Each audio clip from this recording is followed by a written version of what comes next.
Hello everyone, and welcome to our latest Pokemon Sun Moon vlog. This episode is our 20th anniversary series, so let's open them up. Open a shopping mall, Melee Island, where everyone's looking for food for their Pokemon. Students of Pokemon Academy have a rack of Poke Beans. Ash suggests that picture might like the yellow beans, and Rotom just concurs a smiley on the screen. Malistine likes the flower print beans the most. In my games, all mine seem to like the rainbow beans. We enjoy how Game Freak built on what they learned from Pokemon Army featuring Generation 6 new Pokemon Refresh feature. Lily's also looking for some scars for Alolan Vulpix, who she has dubbed Snowy. It's a different from Snowball in the Japanese version. Again, if they can't always get the letter of the original across, I do appreciate getting the spirit across. Plus, reminds me of Tintin's dog.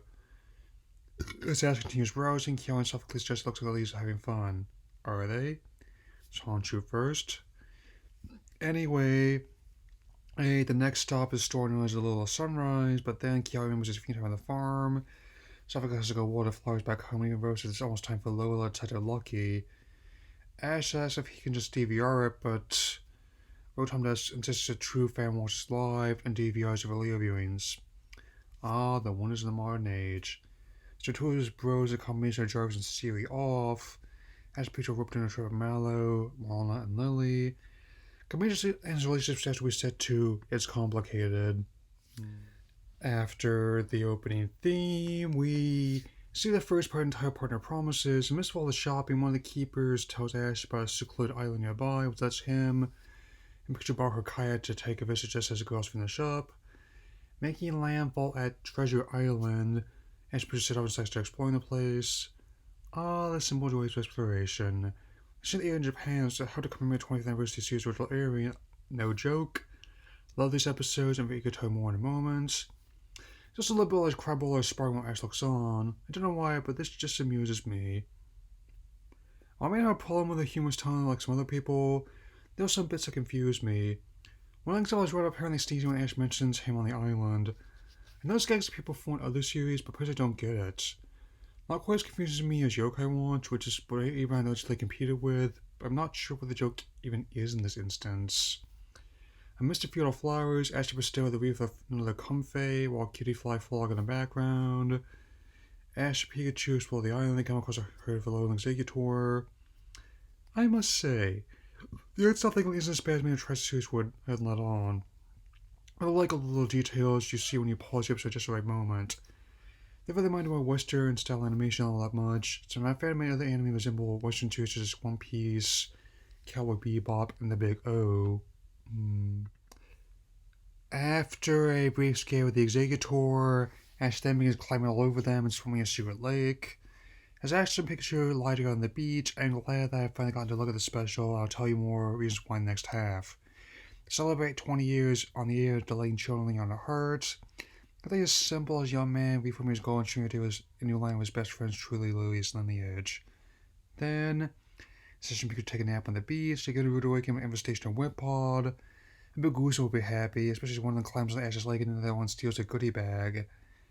They're able to recover their bag of Pokebeans from all sawdust, but how would like the latter?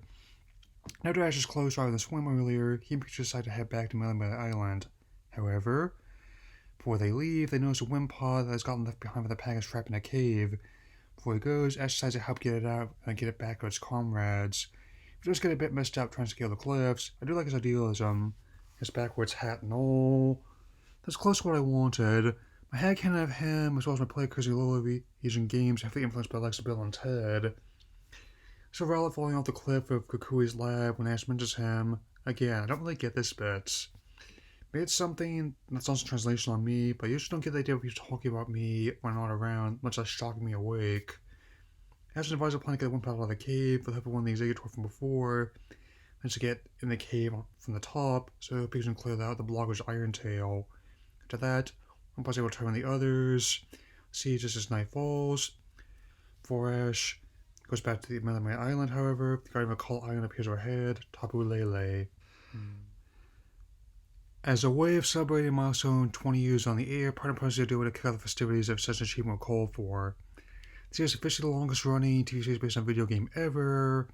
Even having more episodes under its belt than The Simpsons, so let's keep this train rolling as I enter the second half of the special.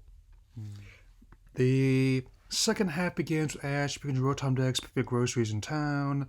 They head back to Professor Kakui's lab when a donut falls out one of the grocery bags as copy utterly vendor from before, Anela.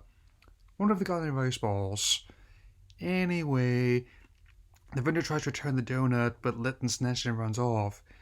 Brings the donut to the old Stalin under the bridge. It's been established prior to this that Litton has imprinted Stalin's surrogate father. However, the Stalin is quite infirm, and is the other side of the coin to the milestone they've wanted to address for some time.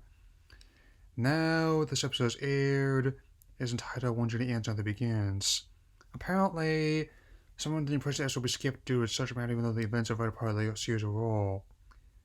They were wrong. It won't be the first time to describe how audiences react to something, and I know their reputation won't be the last. Besides, they may have skipped episodes before they end up creating follows later, but given how what else the network has aired, I found the reasoning odd to say the least. Professor Kukui and Ash then try to determine the next course of action given how little has been left untouched in the past. The episode is essentially a culmination of story that had been set fairly early on. I'm actually glad those didn't pull the trigger too early, even if some fans did want them to. And after this, however, Lennon comes to ask for help, even listening to when they try to confront him. The elder Stalin's gravely ill, even with all the jokes people have made. I'm also surprised Ash can live Stalin and injure himself. Has he been juicing? I'm no doctor, but it's surprising given Stalin's weight in the Pokedex. 134.5 pounds standard, 61 kilograms metric. The Pokemon said the outlook is grim.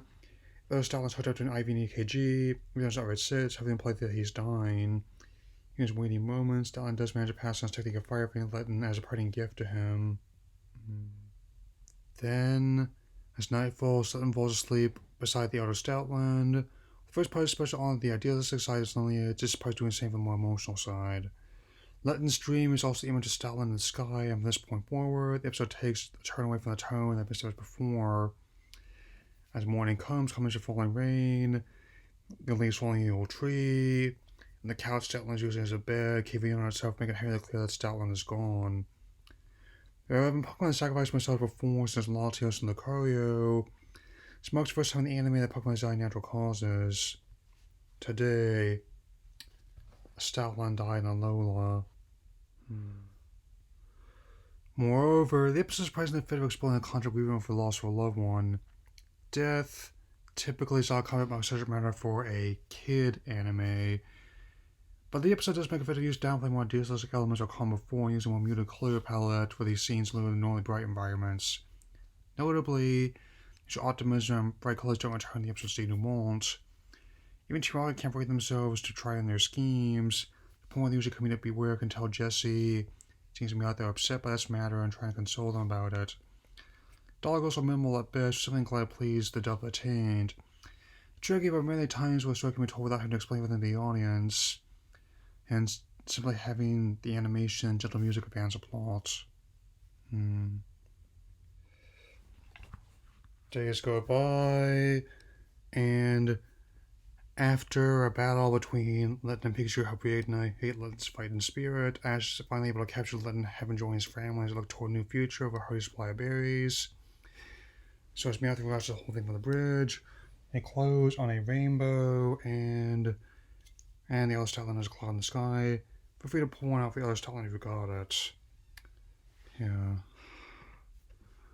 When this anime initially began being rebranded for Sun and Moon, there was a point of contention among many longtime fans.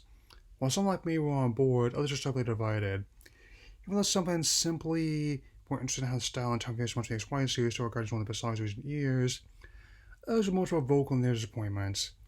They even went so far to suggest that in an attempt to compete with the episode Yokai Watch, this anime was incapable of having any moments of nuance and low quality that seniors had. One journey ends and it begins a counter-argument to that belief. Some of this may have kept happening earlier in the series. I definitely think this way ultimately worked in their favor. A slow burn still leaves more room for the friendship and the series to grow. I mean, stories which still show that while Genesis may have having a series, many new elements of play work in the series' favor, in my honest opinion. What's up to all these years, it definitely has a thing with Fairytale's rough lives. Both episodes making a deal special to help commemorate the anime's milestone 20th season. I'm glad to have gotten to share with you all. There'll be more coming soon. Alola.